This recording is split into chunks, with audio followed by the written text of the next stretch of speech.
khó. Gần Tết hãy mua hàng của em đi. Mua hàng của em đảm bảo xài rất là hiệu quả luôn. Còn cái này là chiếc kèn, phối rất là bền luôn các anh chị ơi.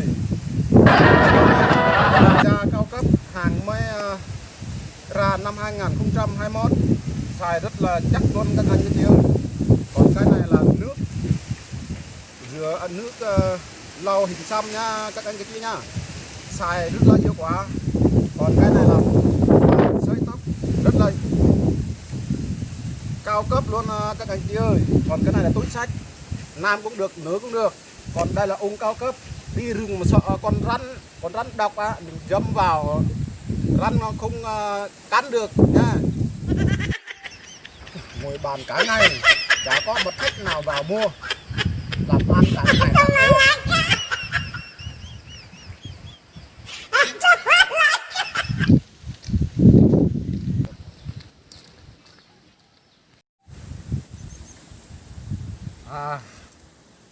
Có khách rồi, có người đi ngang qua đây rồi.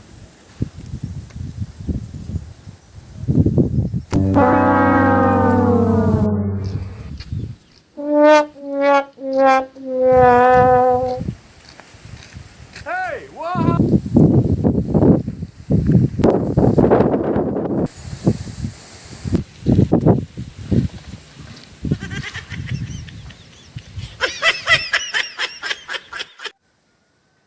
Chào anh, cho em xin tiền ví. Cái ví nào? Ví anh vừa nhặt đó. Cái ví này em nhặt mà đâu phải của anh đâu. Ví đó em bán từ sáng giờ đó. Làm gì có. Ví đó em bán từ sáng giờ, bây giờ tay anh đã mua, em rất cảm ơn. Thanh toán ví cho em cái.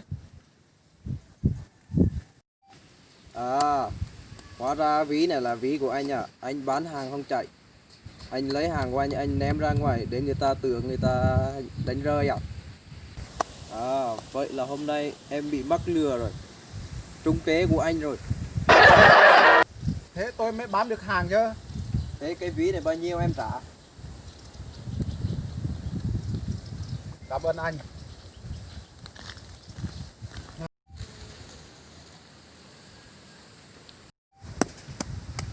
Tội nghiệp quá he, bị mắc lừa. Tí này tí đi lừa người ta tiếp.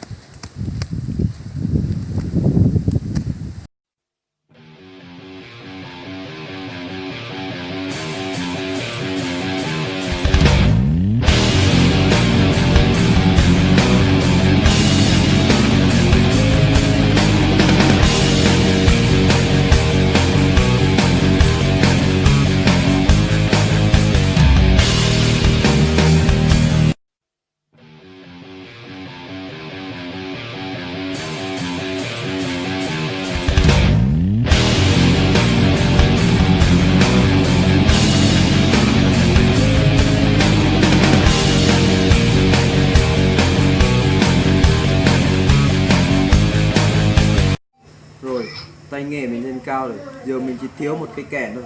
Phải đi mua mới được.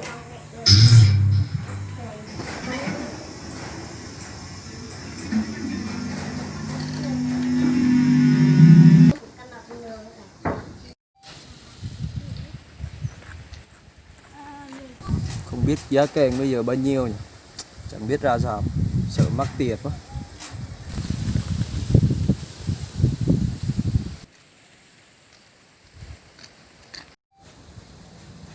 Lại thêm một khách nữa rồi. Mua hàng của em anh ơi. Rồi. Anh mua kèn hả? Cái kèn đẹp quá. Xem đi, anh xem đi. Hàng mới nhập khẩu á. Mua hàng của em đảm bảo rất là tốt luôn. Giá sao anh? Đây là hàng của Nhật nha, 1.500.000. Chắc em nhé. Để em thử nha. Rồi thử đi. Anh cứ thử thoải mái.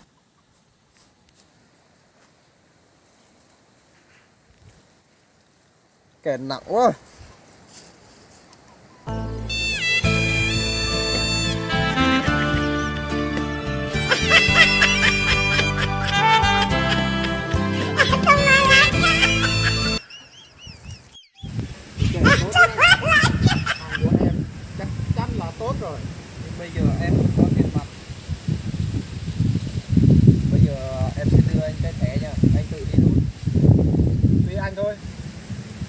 bao nhiêu anh cứ lấy hết. Dạ nếu vậy thì em cảm ơn ạ. Ok anh. Thôi nha. Rồi cảm ơn anh. Rồi anh, bây giờ em xin phép về nhá. Dạ. Đi đường cẩn thận nhá.